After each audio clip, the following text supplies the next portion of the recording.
Alright, ladies and gentlemen, Sunday, March 29th, and not a whole lot has changed since my last posting. Unfortunately, we had too much wind this weekend. It was the right wind, but it was way too much of it. At times it was cranking 25 to 30 miles an hour. Our sea is just absolutely fired up and roaring. My last check at Diamond Shoals Buoy showed an almost 11-foot wave coming in every 7 seconds. So that makes for a hard day of fishing inshore or offshore. Few people down on Ocracoke went out there, braved it, having to fish in between the tides because on the high tide the place was underwater, and they were able to pick off some puppy drum and a couple handfuls of sea mullet. So that's a good sign. But pretty much nothing to report on Hatteras Island, nothing to report on the boats. It's just too much out there. And now unfortunately the weather forecast has changed what it initially said. I thought we were going to continue to see southerly winds here for the next few days starting this week, and they have changed that, and now it's basically going to go around and around in a loop and northwest to southwest to northwest to southeast. So I really don't know what to say about this week. It could go off at any moment, it may not, but we're just really going to have to keep an eye on it. If anybody remembers last year, March and April wasn't all that favorable either.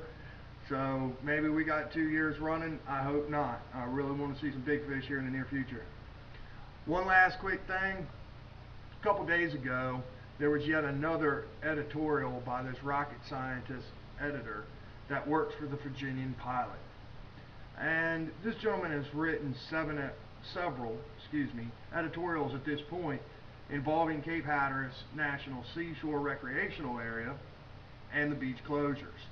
And basically this gentleman continues to reassert that this is the best thing going. It's not really hurting anybody, that the National Park Service reports that most of the 67 miles of Cape Hatteras is open. And you know, truthfully, all it's proven to me is that this editor has done absolutely nothing but sit on his tail and write about things he has done no investigation on. I mean, this guy is a real winner, because the things he's quoted as saying just don't jive whatsoever. So my suggestion to you, dude, is get off your butt, come down here and do some real reporting rather than sitting there scabbing out an editorial that makes you look a fool to the people that are in the know. This article says that we, the ORV users, are also the ones responsible for all the negative publicity and will hamper the visitors to this park. Now, if there is anything on this planet I consider myself, it is to be an Outer Banks fishing promoter.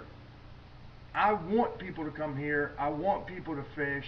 I want my neighbors who waitress and clean houses and all the above to make money. I want the rentals companies to make money. I want the tackle shops and the commercial seafood. I want every living soul on this island to make money. Well, actually, for that matter, the entire Outer Banks. But I'm not going to lie to the public, dude. You make it sound like it's all cool, and it's not. If we tell the public that they're fine, don't worry about it, they show up here, the beach they spent the first 2 days of their vacation on is closed the next time they come back to it the following third day, they're going to have an issue with that.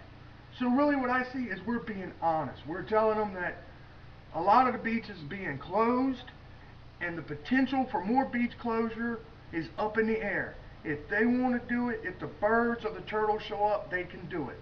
And this editor better go Google Long Island and the piping plover and read about the beachfront homes that you can't walk across the dune on because of the piping plover in front of you.